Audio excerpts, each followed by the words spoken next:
Now, WJZ's Purple Connection, brought to you by LifeBridge Health. This is Purple Connection. I'm Alex Glaze. We are about 20 and a half hours away from the trade deadline. A lot to get to ahead of that deadline as the Ravens maybe are making another move and adding to this roster before they make hopefully a playoff push. Joining me tonight, we have Grace Grill, Tim Barbalas, and Cordell Woodland, both from 105.7 The Fan. Guys, let's just get right to it. The Ravens already made a couple of trades, but with that trade deadline looming, a lot of questions about could there be a move or two left for this team to make. Grace, I'm going to start with you. If there was a move to be made, what position group do you think needs to be addressed right now? I mean, I think everybody's looking at that defense, right? It's the side of the ball that they've had the most problems with. I mean, I think you could make an argument for, maybe offensive guard there with Lamar coming back. You want to protect him, but that's so hard to make at the trade deadline, so I don't know that that's realistic. So, I mean, I think you're looking at pass rush.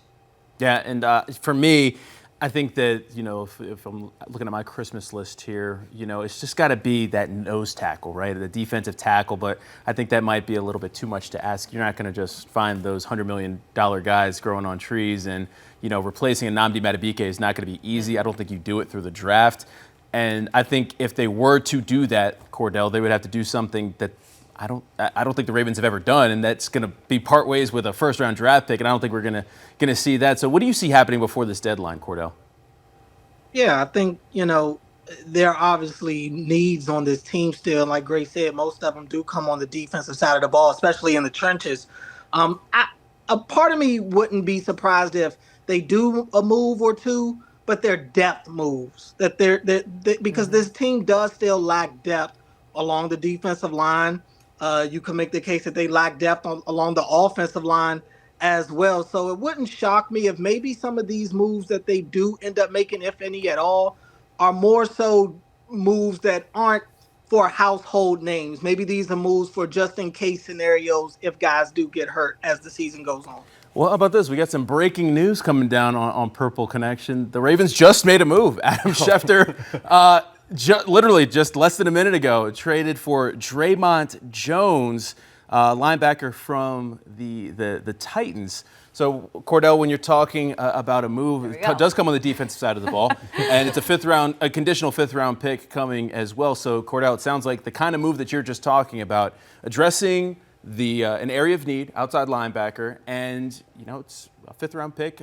Tim, I think that more than reasonable when we're talking about. Maybe I'm going to have to look more deeply into it, but probably just a rental or a short-term solution. Sure, and I'm with Cordell 100%. Do I think that they're going to make an additional move even past this one? I do, but it's going to be along those lines. And I was bringing up to you a couple minutes ago, could we see a reunion with a Calais Campbell? Could we see a reunion with a Kevin Zeitler? You aren't going to have to give up premium draft capital for either of those guys. They're both older at the end of their career on a contract year. I think those are the type of players that Eric DeCosta is going to target. You had 12 draft picks in this upcoming draft prior to this trade. You have plenty of ammunition. You have plenty of cap space.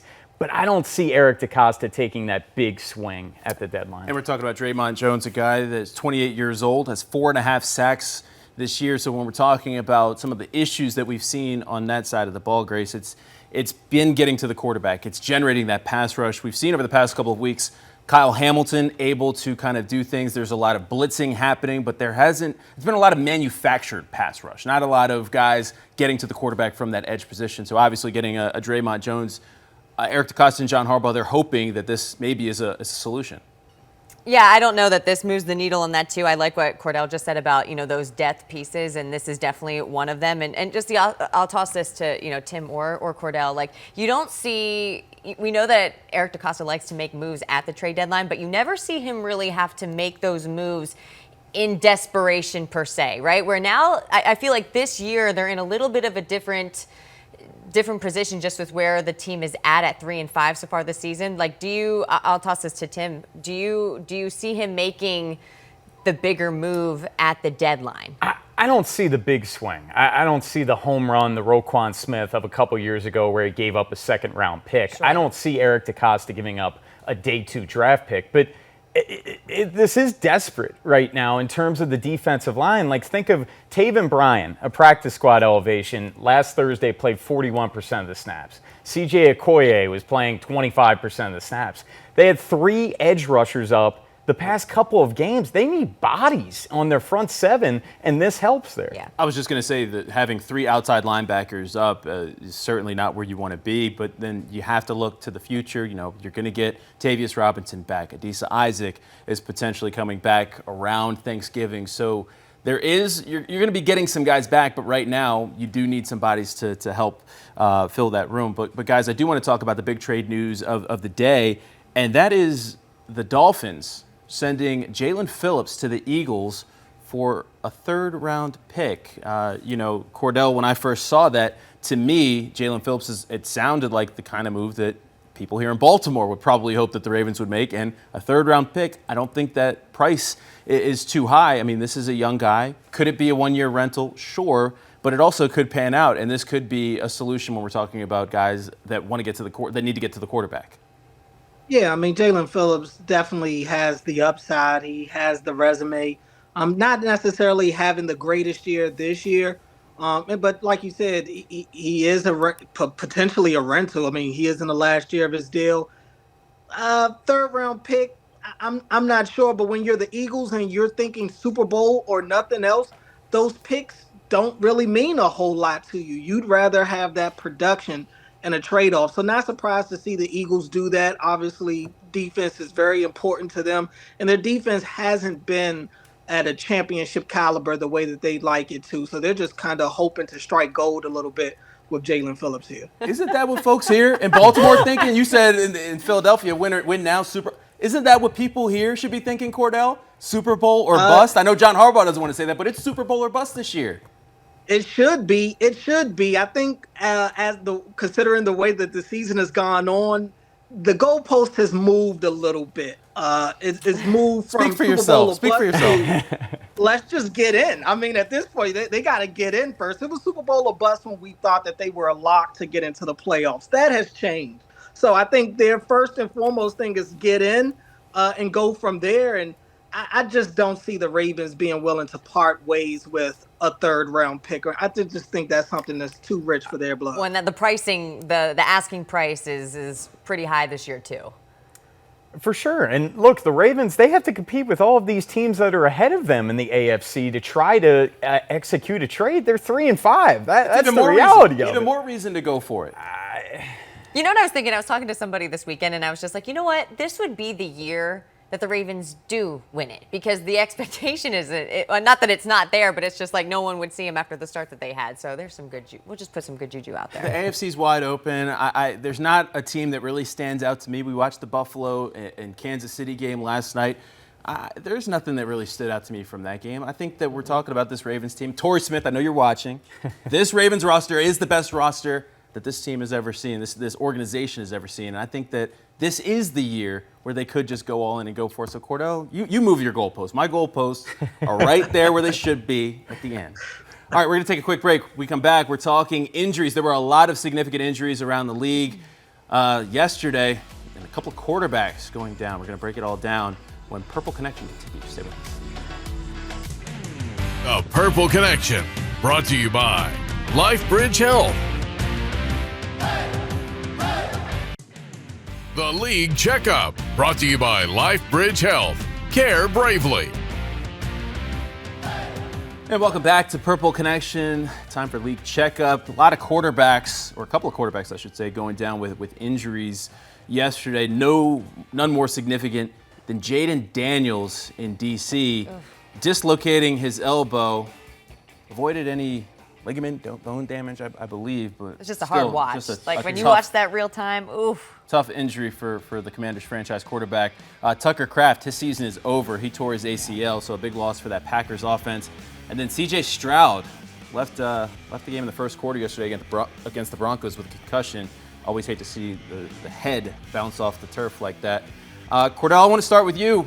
I don't want to out you as a Commanders fan, but I'm going to out you as a Commanders fan here. Jaden Daniels, you're watching that game. It's 38-7. He's still in the game. You see an option play. What's going through your mind? Well, I mean, I'm irate already because the score is 38-7, as you mentioned. The game was over in the first quarter. Um, it's just been a down year for Washington. The offense, the receiver, nobody can stay healthy, especially the receivers. Another receiver broke his collarbone last night in Luke McCaffrey. But the Jaden Daniels situation of it all. Look, I think there's layers to this. Yes, he should have been out of the game, but I could also hear, all right, he's a competitor. He wants to stay in. Cool. This is to me is where the coaching should take over and know your player. He had been running all night. Dan Quinn in the post game press conference said that the play that he got hurt on, they could run that play 50 times, and there is no option for Jaden to run. It's either a handoff or throw. But again, he had been running all night. So know your player, know that the game is out of hand. There's no point in him being out there. Nothing good is going to come from it, even if he scores, which they ended up doing on the drive after he got hurt. Take him out and save your season. But the season is lost. The season's over. And Jaden's injury, latest injury, I should say, is kind of just representative of that. And Tim, not to mention, this is a guy that's coming off a hamstring injury. So I can't help but draw the parallels here with Lamar Jackson. Can you imagine if something like this happened in Baltimore and John Harbaugh left Lamar in that situation? I mean, my goodness, it's just hard to imagine how Ravens fans, how the team would react to that. Well, and Cordell's exactly right. That's where you're the head coach of the football team. You need to take control of the situation. He said there was no discussion about taking him out. Which is crazy. There's no benefit in having Jaden in at that situation. When the game is lost, it's over. You don't want to risk injury. You already know that you're going to take that loss. And your season rides on Jaden Daniels. He's got to stay healthy. And look, even if he was healthy, this has been a rough year for Washington. And I think that kind of goes back to the offseason that they had, quite frankly, coming off the NFC Championship game. They didn't build the roster and they weren't aggressive enough with the tons and tons of cap space that they had. But losing Jaden, that's a just devastating blow. Yeah, we also had some news coming down too from Adam Schefter about Frankie Louvu being suspended for the hip drop stuff too. So they're dealing with a lot over there in Washington. A lot going on, and we didn't even touch on Marshawn Lattimore also going down with that ACL. So just a tough game for the Commanders. But guys, also the Tucker Kraft injury, season-ending ACL. That's tough. I mean, Jordan Love, the Packers, they were having such an incredible year. Obviously, Tucker Kraft, a big part of that offense. Just how can you see that? I mean, I can't imagine they were thinking they would have to address tight end before the trade deadline, but I mean, the tight end position is so important to what they do, Tim. I think that they've got to be making some calls, right? Yeah, they have to. And you just can go back to their last game against the Steelers to see how much of a beast Tucker Kraft was. And what a weird year for Green Bay, where you lost that game against the Browns as a double-digit favorite. You lost to the Panthers as a double-digit favorite, and you tied the Cowboys. Like they have such a high ceiling but low floor as well, and the floor just got lower losing Tucker Kraft. Yeah, and then obviously the other one we want to talk about is C.J. Stroud. I mean, it's just been a rough go for him. That offensive line does him no favors. But we're talking about Cordell, a quarterback that likes to run. C.J. Stroud, I think the knock on him is he doesn't protect himself. And I don't even know if there was anything I don't know if you saw that hit that he could have done. Mm-hmm. I mean, I know that they end up picking up the flag. They say it looked like it was, you got to protect the quarterback on that kind of play. But just tough to see the Texans and that offense, who have been rolling for the past couple of weeks with Stroud, him go down. Yeah, I mean, and they were rolling in that game against the tough Broncos defense. The Stroud and Nico Collins connection was in full effect until he got hurt. And it's just an unfortunate play. I think it was a young guy, a young defender on the Broncos that ended up making that hit. And immediately you saw the regret on his face. I don't think that was something that he intended to do. I think, the game is happening so fast and you're just thinking, to be as physical as possible. And you got the quarterback that's going down, giving himself up. It's just a tough situation to kind of hit the brakes, but you have to. I thought it was an unnecessary hit, one that he should have pulled up on. But again, I think it was a younger guy. Hopefully he learns from that, and hopefully CJ's back soon. And Davis Mills stepped in. Unfortunately, that Texans offense kind of stalled out. They were able to move the ball, not find the end zone, though. Ended up losing that game. All right, we're going to take a quick break. When we come back, we're playing What's the Word? A lot to digest when it comes to Ravens players that are here and some that maybe have made their way to another team. We're going to break it all down when Purple Connection continues. The Purple Connection, brought to you by LifeBridge Health. This is the Purple Connection, brought to you by LifeBridge Health. And welcome back to Purple Connection. It's time for What's the Word? Let's bring it back to the Ravens for a little bit and talk about that Thursday night win over the Miami Dolphins. Lamar Jackson made his return after missing 3 weeks with a hamstring injury. So, Cordell, I'll start with you. Lamar Jackson's return was what?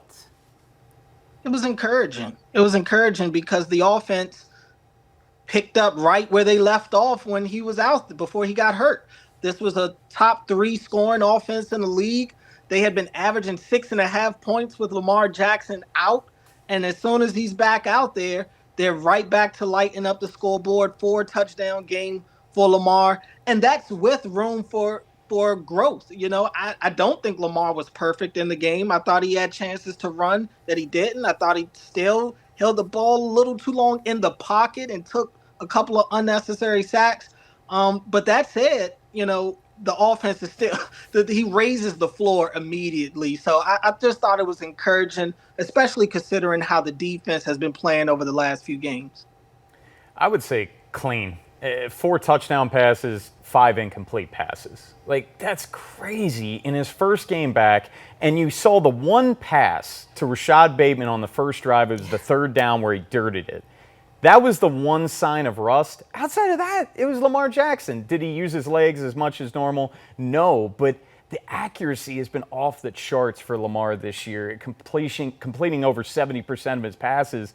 And it just shows you how much he's grown as a player from his rookie year to now, and especially against the blitz. 3 of his 4 touchdowns were against the blitz.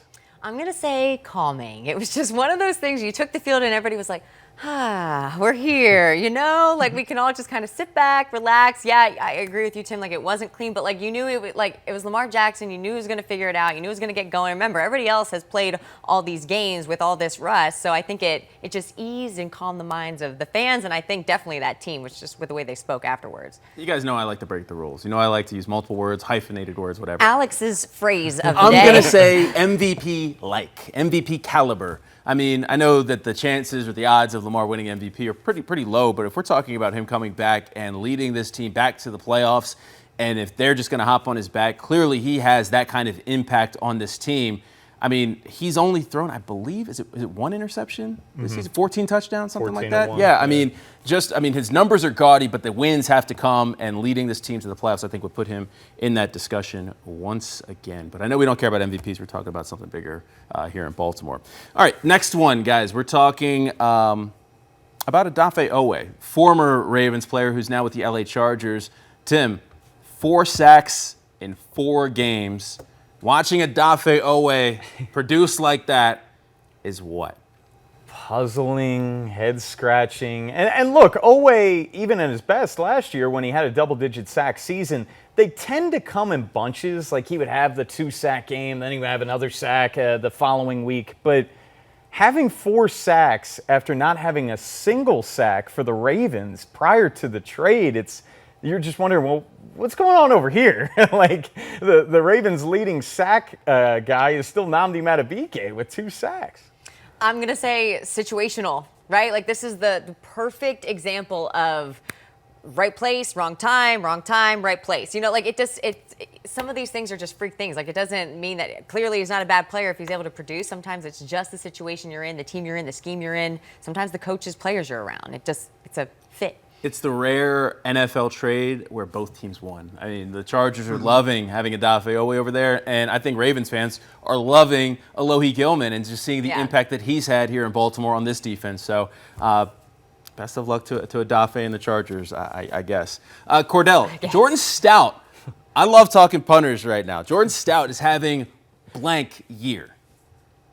He's having a breakout year. I mean, how could he not? You can even say consistent year, because that has been the thing that has escaped Jordan Stout throughout his time here in Baltimore. I don't think there's ever been a question about the power that Jordan Stout has in his leg or about how often he can put together a really good punt. But unfortunately for him, he kind of has this reputation of when is that shank coming? And usually it comes at the worst time in the game, usually late in the game where they need to pin the other team deep in their own territory. But credit to Jordan Stout in a year where up until the last couple of weeks, you haven't really been able to talk about a player on this team that has taken a step forward, that has put together a better season than they had even just last year.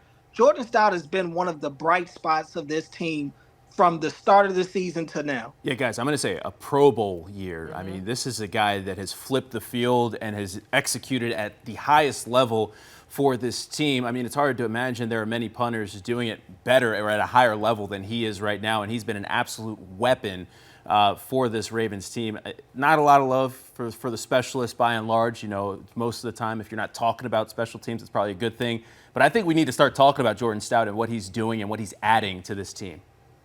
I think Pro Bowl is that's exactly what I was going to say. And the first 3 years of his career were meh. Like Cordell said, it was probably more bad than good. He'd have the occasional good punt, but you're waiting for the shank, you're waiting for the poor one. But that was one of the big question marks coming into the year. You have a rookie kicker replacing Justin Tucker, a rookie punt returner in LaJohntay Wester, and Jordan Stout, who was entering a contract year, and you didn't have a ton of faith in him heading into the year.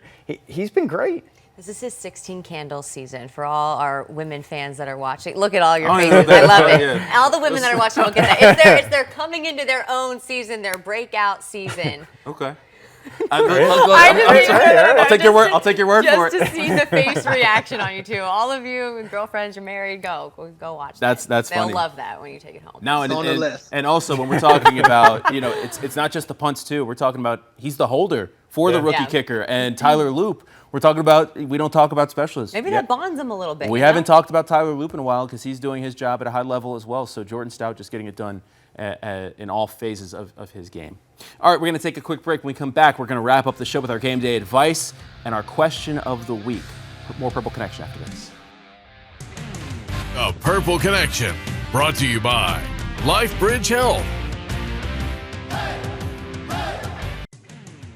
And now, game day advice, brought to you by Rice Law. For the best advice, call Rice. And welcome back to Purple Connection as we wrap up the show. Let's get our game day advice going as we turn the page to Minnesota and the rest of the season. It's simple. Dominate the division 4 of the next 6 games for the Ravens against the AFC North. They went 4-2 against the North in 2024. Lamar Jackson, 22-12 in his career in division games. So the path to the postseason is pretty simple for this team. Just win the division. Yeah, and I think I'm very interested in seeing what the trade deadline is going to look like for the other 3 teams in the AFC North. The Browns, they're probably going to sell off the Bengals. It sounds like Trey Hendrickson might end up getting dealt at the deadline, and what do the Steelers end up adding as well? But they're going to get a shot. Look, those 2 Steeler games in December and then the Week 18 game, that could be for the division right there. Look, we all pumped up the Colts, right? They had one job. They had one job. That's a tough place to go and win. That was always going to be a tough game. I mean, it was such a Steelers. Like everyone's counting them out. They got up They, for that. they forced 6 turnovers. Like, come on, the black magic was working. absolutely. All right, let's turn to our question of the week now, guys, and we want to hear from you as always as we think about what's going on with this Ravens team. Our question this week: what encourages you most about this Ravens team right now? A lot of positive thoughts, a lot of positive feelings around the Ravens. They went back-to-back games for the first time this season. Made it out of the basement of the division, starting to climb up in those AFC North standings. So, Grace, what encourages you most? Yeah, about I this think Ravens team? just the fact that Lamar's back and the rest of the team's getting healthy too. And when you factor in that with looking at the rest of their schedule, you got to feel encouraged by that. Cordell, what are you encouraged by? Grace touched on the health. I think that's a big part of it. But I would also say, obviously, this defense kind of waking up here. And I think Kyle Hamilton, you saw in that Miami game just how big of an impact he can have if he's able to play that close to the line of scrimmage. I think if he can continue to play like that, that defense, the floor for the defense is high enough. Yeah, Tim, I was going to say that the defense stopped the bleeding. That's what I mean. This offense, we all know what they can do, but the defense, that was a rough couple of weeks. Well, it seems like you can go back a couple of weeks and we were wondering, like, what is this defense good at? There was nothing that they could hang their hat on, but I think now, if you look in these last 3 games, red zone, offenses are converting in the red zone just 3 of the past 11 times for touchdowns. If they could be great in the red zone, threes aren't going to beat this offense. And they kept the Dolphins out of the end zone, so that's always good to see. All right, now we're on to Sunday, on to the Vikings, and we're going to talk about it on next week's show. We'll be back next week. That's it for Purple Connection. For Tim, Grace, and Cordell, I'm Alex Glaze. Have a good night.